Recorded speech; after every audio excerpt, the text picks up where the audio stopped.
Aujourd'hui, on va analyser une vidéo que j'ai sortie il y a peu sur la chaîne Voyage qui a complètement explosé, qui a fait à l'heure actuelle plus de 560 000 vues. On va essayer de comprendre comment est-ce que ça se fait que cette vidéo et pas les autres ont cartonné, comment est-ce qu'on s'est préparé à créer cette vidéo avant de la sortir et surtout comment est-ce que toi, derrière ton écran, tu vas pouvoir en retenir des leçons et appliquer la même chose sur ta chaîne YouTube pour toi aussi. Essayer peut-être pas de faire de suite 560 000 vues, mais essayer en tout cas d'avoir des vidéos qui deviennent un petit peu virales à ton échelle. Donc je vais te donner des conseils et en même temps je vais t'illustrer ça en te partageant les stats précises de la vidéo, le taux de clic, le watch time, combien ça a fait de vues, en combien de temps. Je vais vraiment te montrer les analytics de la vidéo en même temps que je te donne des conseils. Comme ça, il y a du concret, tu peux vraiment voir concrètement à quoi ça ressemble une vidéo qui cartonne et pourquoi est-ce qu'elle cartonne. Donc je vais te donner 5 conseils différents, 5 raisons pour lesquelles cette vidéo a marché plus que les autres et évidemment on va y aller crescendo, c'est-à-dire que plus ça va aller, plus ça sera des conseils qui seront importants et plus ça sera des raisons qui ont joué un grand rôle dans la réussite de cette vidéo. Donc plus la vidéo va avancer, plus les conseils seront importants et plus il faudra que tu restes concentré. Mais trêve de blabla, on va tout de suite passer avec le premier conseil, la première raison pour laquelle cette vidéo a vraiment marché et c'est un état d'esprit qu'il faut que tu aies, c'est de réfléchir à la proposition de ta vidéo avant même de la faire. En gros, il faut que tu aies une version du titre dans ta tête avant de commencer à tourner la vidéo. Ce sera peut-être pas la version finale, peut-être que tu vas faire d'autres titres derrière, tu vas modifier un petit peu, mais il faut réfléchir avant tout à la proposition de ta vidéo. C'est-à-dire que c'est pas tu tournes une vidéo parce que tu as envie de la faire et ensuite tu trouves la meilleure version du titre possible pour la sortie pour que ça fasse le plus de clics. Il faut prendre la chose à l'inverse. Il faut essayer de réfléchir à des vidéos qui peuvent vraiment avoir un titre qui donne aux gens envie de cliquer, un titre qui vraiment va tout casser dans ta thématique. Et une fois que tu as trouvé cette proposition de vidéo, une fois que tu l'as, là seulement tu peux réfléchir à ok, comment est-ce que je mets une vidéo derrière ce titre. C'est vraiment comme ça qu'il faut prendre la chose. C'est une réflexion que j'ai eue auprès de plusieurs youtubeurs américains qui en parlaient dans des podcasts, notamment même des gros youtubeurs français qui disent tous la même chose. Il ne faut pas faire une vidéo puis essayer d'y coller le titre pour que ça fasse cliquer. Il faut au contraire réfléchir vraiment à la proposition de la vidéo avant tout et une fois que tu as ta proposition, tu fais la vidéo. Et dans l'exemple de cette vidéo, c'est vraiment ce qui s'est passé. On s'est dit ok, qu'est-ce qu'on peut faire comme vidéo de voyage à l'étranger qui sont virales. En ce moment, c'est l'Euro de football et cette vidéo, c'est une vidéo dans laquelle on va voir France-Allemagne dans un bar allemand. On en profite pour expliquer quelque chose sur l'Allemagne, faire un petit peu de culture générale. Donc, c'est une vidéo de voyage, mais adaptée au fait que c'était l'Euro de foot. Donc, on savait que ça allait faire cliquer. France-Allemagne, c'était le match d'ouverture pour la France. C'était un gros match. Donc, on était sûr qu'aller le voir dans un bar allemand, ça pouvait tout de suite avoir un potentiel. Et c'est seulement une fois qu'on s'est dit ça, qu'on s'est dit, ok, comment est-ce qu'on filme la vidéo? Où est-ce qu'on va la voir pour que ça soit bien? Est-ce qu'on va la voir en extérieur, en intérieur? C'est vraiment pas on a filmé notre soirée et ensuite on l'a sorti, on a pris la chose à l'inverse et c'est ce que je t'invite à faire pour toutes tes vidéos. Je te parlais de taux de clic, donc de CTR. Petit rappel, le CTR, c'est le pourcentage de personnes qui cliquent sur la miniature une fois qu'elle est apparue. Donc ça, tu peux le voir, c'est la miniature de la vidéo. Alors évidemment, c'est pas du clickbait parce qu'il dit vraiment ça, donc merci à lui de nous avoir fait des vues. Mais tu peux voir que sur les premiers jours, le taux de clic était à 12,8%, 11,8%, 13,2%. Alors après, il se casse la gueule, mais c'est normal parce qu'au niveau des impressions, comme tu peux le voir, ça se met vraiment à grimper. Les impressions par jour, voilà, donc tu peux voir 800 000 impressions d'une journée. Forcément, le taux de clic il baisse. Mais ce qu'il faut retenir, c'est que le taux de clic au début était vraiment très bon. Et ça, c'est hyper important. On y reviendra plus en détail à la fin parce que je t'expliquerai comment faire pour avoir un très bon taux de clic. La deuxième chose qui joue, ça va être la rétention de ta vidéo. Le but ultime de YouTube, c'est de garder les gens un maximum de temps sur la plateforme. Plus les gens restent longtemps sur YouTube, plus ils vont regarder de pubs et plus ils vont cliquer sur des vidéos et donc ils vont encore plus regarder des pubs. Et donc YouTube, son but ultime, c'est garder les gens sur la plateforme. Plus les gens vont rester longtemps, plus YouTube va gagner d'argent. Donc évidemment, il va regarder si les gens restent longtemps sur ta vidéo à toi. À quel moment est-ce qu'ils s'en vont? Est-ce qu'ils restent? Est-ce qu'ils reviennent? Donc là, tu peux le voir que la rétention de cette vidéo est vraiment pas mal. Alors au début, ça se casse la figure, mais c'est tout à fait normal. Surtout que ça, c'est une vidéo qui a été vue à très grande échelle. Donc la rétention actuelle est bien plus basse que ce qu'elle était au début. Pour donner un ordre d'exemple, là on est à 36% de vidéos regardées pour 3 minutes 30. Au début, on était à quelque chose comme 45%, voire 50% je crois, pour 4 minutes 30. Alors c'est pas exactement ça, mais en termes de pourcentage de vidéos regardées, on était à 45-50% avant que évidemment ça fasse des centaines de milliers de vues. Et donc c'est à grande échelle et donc ça se casse la gueule, mais ça c'est normal. Donc ce que tu peux voir ici par exemple, c'est que la rétention reste quand même assez bonne. À la fin, on a encore plus d'un tiers des gens qui sont là, ce qui est plutôt pas mal, surtout à grande échelle. On était à 45%, 50% de rétention dans les 10 dernières secondes avant qu'elle fasse des centaines de milliers de vues. Et tu peux voir que voilà, il y a des zones de creux, mais il y a des zones où ça revient parce que les gens reviennent pour cliquer, pour revoir, ils vont un petit peu en arrière. Et ça, c'est hyper important.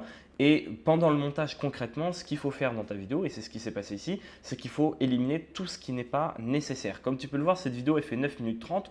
Au début, j'étais un peu réticent à faire des vidéos de 9 minutes 30. On pourrait penser que voilà, ce n'est pas des vidéos sérieuses. Au début, cette vidéo, elle faisait 25 minutes. Il y avait 25 minutes de rush, mais de 25 minutes, une fois la vidéo montée, tu coupes et t'enlèves tout ce qui n'est pas nécessaire. Et plusieurs fois, tu regardes ta vidéo, tu re-regardes ta vidéo et t'enlèves tout ce qui est vraiment pas nécessaire parce qu'il vaut mieux avoir une vidéo qui fait 8-9 minutes mais qui est vraiment condensée, où tu te fais pas chier, où il n'y a vraiment aucun temps mort, qu'une vidéo qui fait 15-20 minutes où les gens vont partir et au final, ils vont pas te donner une bonne rétention. Donc pour cette vidéo précise, j'aurais pu garder 20-25 minutes de rush, mais non, il faut regarder, enlever tout ce qui n'est pas nécessaire. C'est pas enlever ce qui est un peu long, un peu chiant, c'est vraiment enlever tout ce qui n'est pas nécessaire. Si tu enlèves un rush et que tu perds un peu le fil de la vidéo, c'est qu'il est nécessaire. Tout le reste, tu les enlèves. Il faut vraiment garder les moments forts. Aussi, au début de cette vidéo, ce que j'ai fait, c'est que pendant 10-15 secondes, il y a un petit peu un trailer de vidéo avec tous les moments forts. Et donc, les gens, quand ils voient ça derrière, ils ont envie de voir ces passages-là dans les vidéos. Ça leur donne envie de regarder. Encore une fois, il ne faut pas se prendre la tête. C'est ce que font tous les films, toutes les séries, tout le cinéma fait ça depuis des dizaines et des dizaines d'années. Donc, il ne faut pas s'embêter. Il faut reprendre la même chose sur YouTube. Autre chose qui a joué dans le succès de cette vidéo, tu peux le voir sur l'écran, c'est qu'il y a eu pas mal de vidéos qui sont venues de l'extérieur. Donc quand tu vas dans les statistiques de ta vidéo, tu peux aller dans les sources de trafic et donc tu peux voir les différentes sources de trafic. Donc si je prends fonctionnalité de navigation, tu peux voir que quand la vidéo a explosé, là sur cette journée, le 25 juin, en une journée, elle a fait 100 000 vues en fonctionnalité de navigation. Grosso modo, là c'était 100 000 vues en page d'accueil en une journée. Donc elle a vraiment explosé grâce à ça. Mais moi, ce dont je veux te parler, c'est uniquement les sources de vues externes, les vues qui viennent de l'extérieur, qui viennent des partages sur Instagram, sur Facebook, sur WhatsApp, sur des blogs, sur tout ce que tu veux. Et ce qui est très important de comprendre, c'est que YouTube, quand il détecte que sur cette vidéo, les gens viennent de l'extérieur et viennent sur YouTube, il adore ça. Encore une fois, son but, c'est de garder les gens sur la plateforme. Donc ça veut dire que grâce à ta vidéo, il y a des gens qui étaient sur Instagram, sur Facebook, ailleurs, sur leur téléphone, ils viennent sur YouTube, ils regardent ta vidéo, ils regardent des pubs, donc ils leur rapportent de l'argent et il y a de grandes chances derrière qu'ils cliquent sur une autre vidéo, ils se laissent tenter par les suggestions et ils restent un peu plus sur la plateforme. Et ça, c'est vraiment un super bon signal que t'envoie YouTube si à chaque fois que tu sors une vidéo ou à chaque fois que tu sors une vidéo qui est vraiment importante, tu sens qu'elle a vraiment un gros potentiel.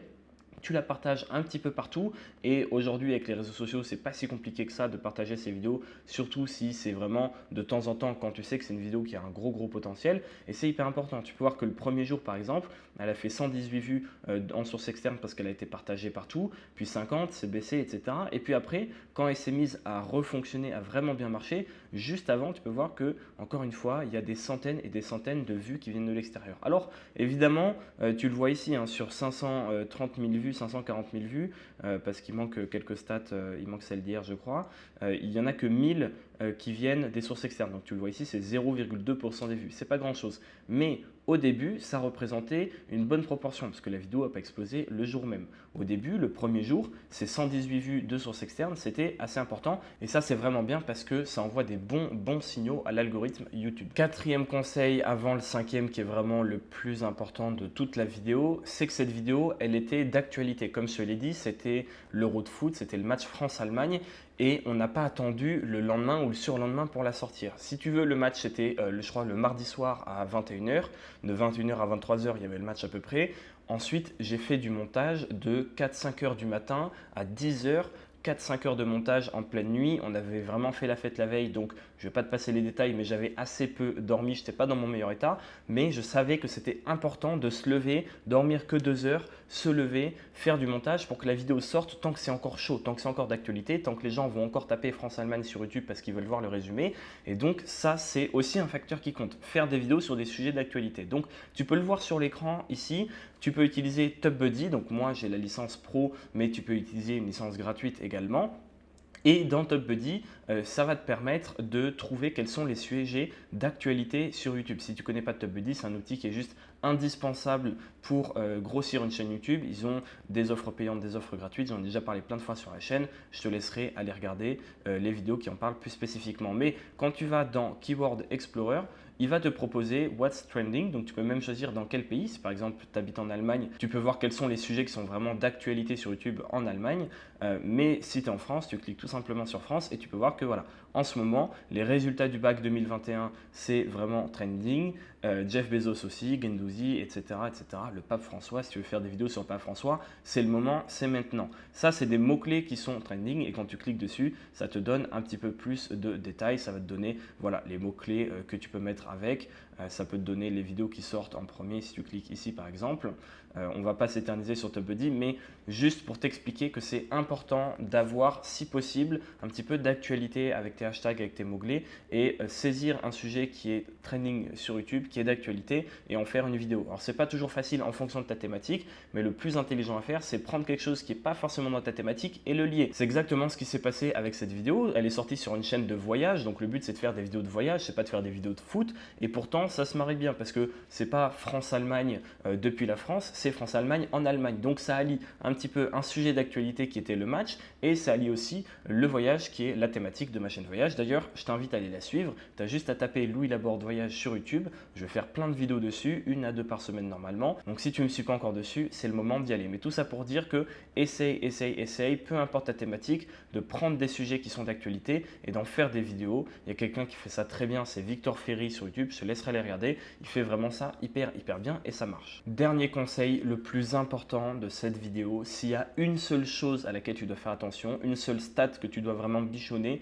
c'est ton CTR, ton taux de clic. Je vais t'en parler plus en détail parce que c'est vraiment ce qui définit si ta vidéo marche ou non. Aujourd'hui, je t'ai donné plein de facteurs, plein de choses que tu peux un petit peu améliorer pour faire en sorte que ta vidéo marche. Mais si je devais résumer, je dirais que le taux de clic, c'est responsable à, on va dire, 80 à 90% du succès de ta vidéo. Tout ce que je t'ai dit, c'est aussi important de le faire, c'est on va dire 20% du succès, mais le CTR, le taux de clic, c'est vraiment le truc que tu dois travailler en premier. En plus de ça, le taux de clic, c'est pas compliqué à comprendre, il n'y a que deux choses qui jouent dessus, il y a le titre de la vidéo et la miniature. Tout simplement, le titre et la miniature. Alors, il y a aussi un petit peu le contexte. Je ne sais pas si tu n'as pas sorti de vidéo depuis un mois et que tous tes abonnés ils attendent que sorte une vidéo, ils vont tous cliquer dessus, donc tu auras un plus gros taux de clic au début. Mais sur le long terme, de toute façon, si tu veux faire de la grosse échelle, il faut partir du principe que 99,9% des gens qui verront la vidéo ne te connaissent pas. Donc, ton titre et ta miniature, tu dois vraiment les bosser. Et justement, comment est-ce que tu bosses un titre et une miniature? Il faut y passer du temps. Encore une fois, écoute des podcasts de